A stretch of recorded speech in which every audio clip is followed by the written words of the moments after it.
मैं ताज हूँ।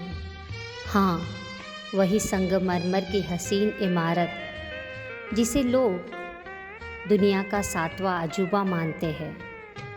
सुनना चाहोगे ताज की कहानी, शाहजहाँ की ज़ुबानी। मैं वो बादशाह हूँ जिसने बेपनाह मोहब्बत की अपनी सबसे हसीन बेगम मुमताज़ से, जिसके किस्से आज भी आप सुनते हो।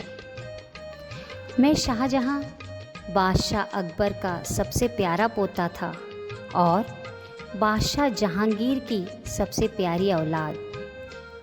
आप मुझे खुर्रम के नाम से भी जानते हो। हाँ, मैं वही खुर्रम हूँ जिसने सर थॉमस रो को 16वीं शताब्दी में भारत में आकर व्यापार करने की इजाज़त दी थी। मगर मुझे इस बात का पता नहीं था कि यह अंग्रेज़ यहीं बस जाएंगे और हमें ही बाहर निकाल फेंकेंगे। किंतु आज की यह कहानी मेरी नहीं, मेरे मोहब्बत की कहानी है। मेरी और मेरी सबसे हसीन बेगम मुमताज़ की इश्क की कहानी। तो चलिए आपको ले चलते हैं मुमताज़ की ओर। मुमताज़ हमें हमारी सभी मल्लिकाओं में से सबसे प्यारी मल्लिका थी। क्यों प्रिय थी? क्योंकि हम उनसे बेपनाह मोहब्बत करते थे। हमारी मुमताज़ सबसे हसीन और सबसे समझदार मल्लिका थी। मुमताज़ नाम ही हसीन है। मुझे आज भी याद है वह समा जब हम मीना बाज़ार में मिले थे। हम दोनों की निगाहें एक दूसरे से टकराई थी। हम दोनों के दिल मिल चुके थे। वह मेरी होने को तैयार थी, मगर मैं भी पीछे नहीं हटा। जी हाँ, मुमताज़ मेरी होकर ही रही। वक्त के चलते हमारे कई प्यारी औलादें हुई, जिनमें मेरे दिल के सबसे करीब जहाँ आरा और रोशन आरा थी। मगर औरंगज़ेब मेरी ऐसी औलाद थी जिसने मुझे ताज से अलग किया। वही ताजमहल जिसे मैंने अपनी प्यारी मल्लिका मुमताज़ महल के लिए बनाया था। तो चलिए सुनते हैं आगे की कहानी।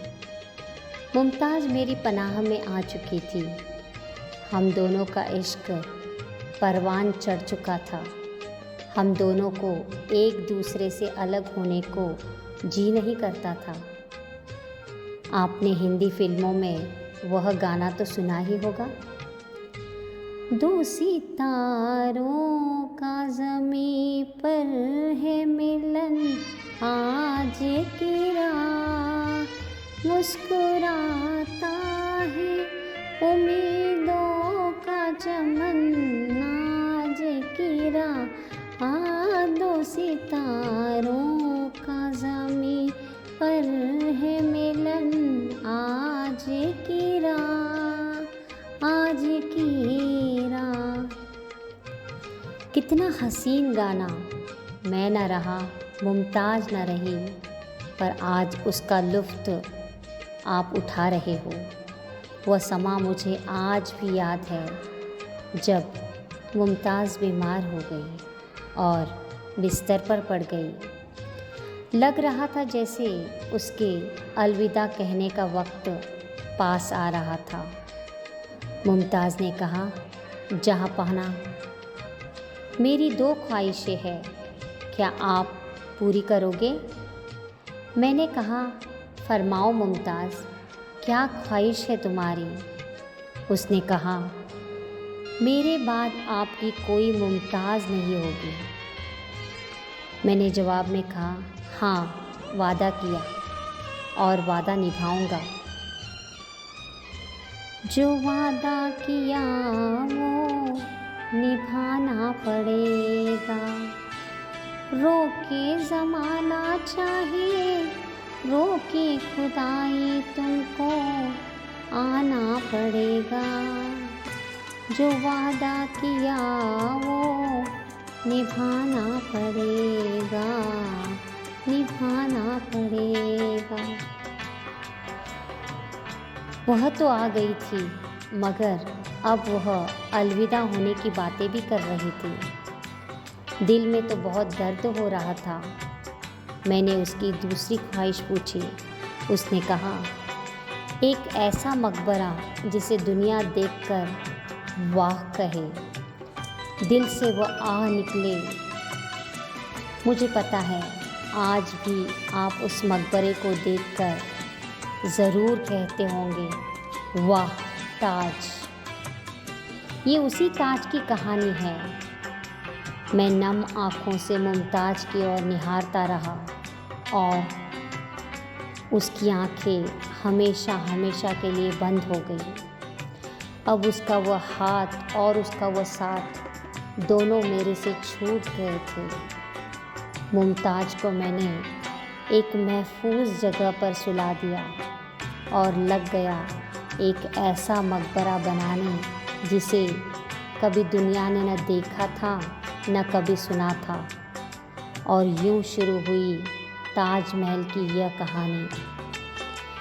ताजमहल जो वास्तुशैली से फ़ारसी, तुर्की, भारतीय और इस्लामी वास्तुकला का मिलान है। लग तो गए थे इसे बनाने में करीब 22 साल।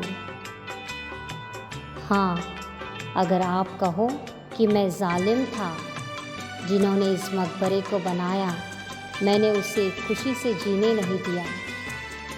उन हाथों को कभी कोई और मकबरा बनाने नहीं दिया, क्योंकि मैं नहीं चाहता था कि इस मकबरे के मुकाबले में कोई और मकबरा बने। यह मेरा तोहफ़ा था मेरी अपनी प्यारी मुमताज़ के लिए। आगे और भी दर्द भरी कहानी है, आंसू भी आएंगे। हुआ यूँ कि औरंगजेब को लगा कि मैं दारा शिकोह को मुग़लों का बादशाह बनाऊंगा। होता भी यूँ ही, दस्तूर था।